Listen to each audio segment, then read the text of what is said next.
Hey guys, welcome to another video. And today we're going to talk about FTP, which stands for File Transfer Protocol. And I'm going to be showing you how I exploited or I hacked into an internal network's FTP server just by exploiting a vulnerability, which is the CWE284, which is improper access control. I'm going to walk you through the whole step and show you how an FTP server could be hacked into or exploited if they are vulnerable to the CWE 284, which is the improper access control. All right, with that being said, let's get to it. So now the IP address of the vulnerable FTP server is 192.168.232.139. Yeah. But then let's do nmap. So this is how I found out that it was actually, there you go. It didn't even let me finish. But then yeah, it has hold on. Does it say that? Oops, it didn't even let me finish. So it's not showing that a port is open. Let's try that again. Yeah, let's try that again. There you go. Yeah, I don't know what happened the first time. But then we see that port 21 is actually open. That's FTP. So now we you could just start trying like random passwords or stuff like that. That works sometimes. Sometimes you go on GitHub, get some credentials, and try that. That also works sometimes. But what I've done is I've used or I used FTP brute force tool that I acquired some time ago, and I went to GitHub to grab some credentials because GitHub they have some nice repositories of default credentials, admin credentials. Like it's a whole repository on GitHub. If you just go on your browser, just search FTP credentials GitHub or just FTP GitHub, you see a lot of repositories that have TXT files with passwords, usernames, and stuff like that. And I grabbed one, and we'll be using the tool with that file that I grabbed from GitHub to actually see if we could gain access to this FTP server, right? So I'll run my script is kaka.py and it's a GUI. It's very, really powerful and it does a lot of stuff. And I'll tell you what it does. Okay. So first of all, we'll type in the IP address 168.232.1. That's 139. Yeah. So now this FTP brute force tool that I actually like is you could also use a payload because sometimes the payloads that help you break into FTP without a password. So at the same time, it's cracking it, or if your password TXT file or whatever you're using doesn't have valid credentials, then the next thing it does is it goes to see if any of the payloads here would actually let you, log in, right? And then it's post IP address. So every try or every try or every time it tries a credential, it's using a different IP address so we don't get blocked. Okay. And it has a way of routing your traffic through Tor nodes to .onion proxies and stuff like that. So once I run it, you see what I'm talking about. So I'll select my credential right here, creds.txt, open it up.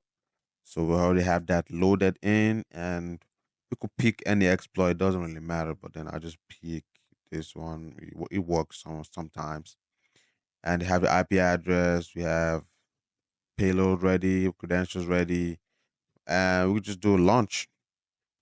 So it's routing through the relay chain. Yeah. So these are the .onion sites I was talking about. Sorry, the proxies I was talking about.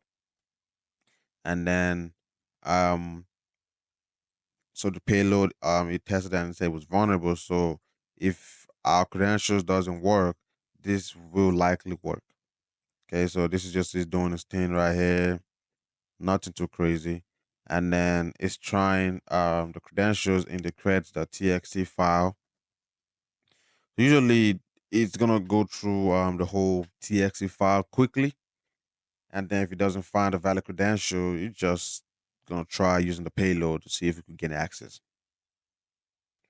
Okay, so let's give it some time and see if it will actually find valid logins.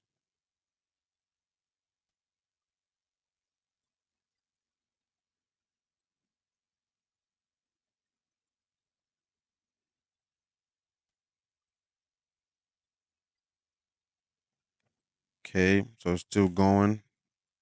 So the password file is not that much, so it should be done in about maybe a minute or two, give or take. So it's on the ninth try right now, on number 10.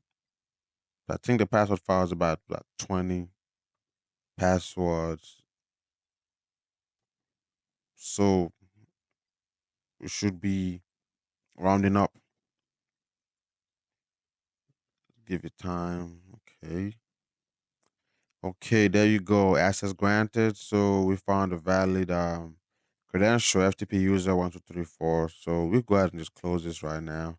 And then we'll go back to this and FTP user and 1234. Good.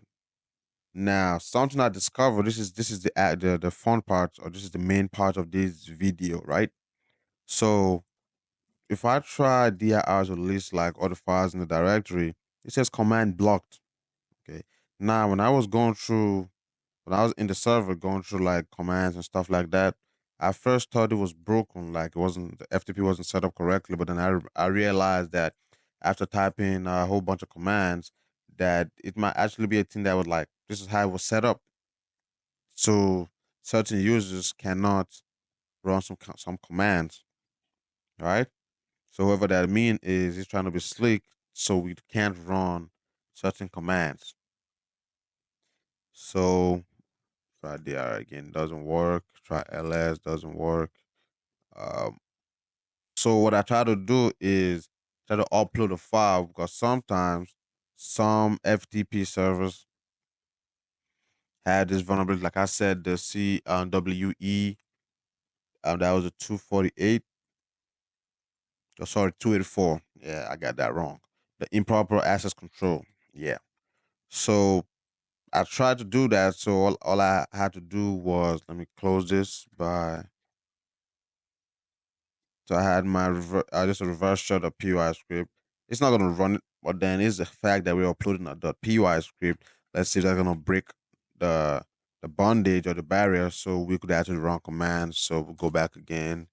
FTP user 1234, and then all we have to do dir again is still blocked. So we could easily do um. So we're gonna be trying to upload the reverse shell.py script. Let's see if anything will change. So we're using the put command. So hit enter, see if it's okay. So that it took that. So that means we should be on the right track. So put rev shell.py. And there you go. We didn't block that command. So it let us run that command. So we've already uploaded the file. And as soon as we upload the file, this is the crazy part. When I do dir now, there you go.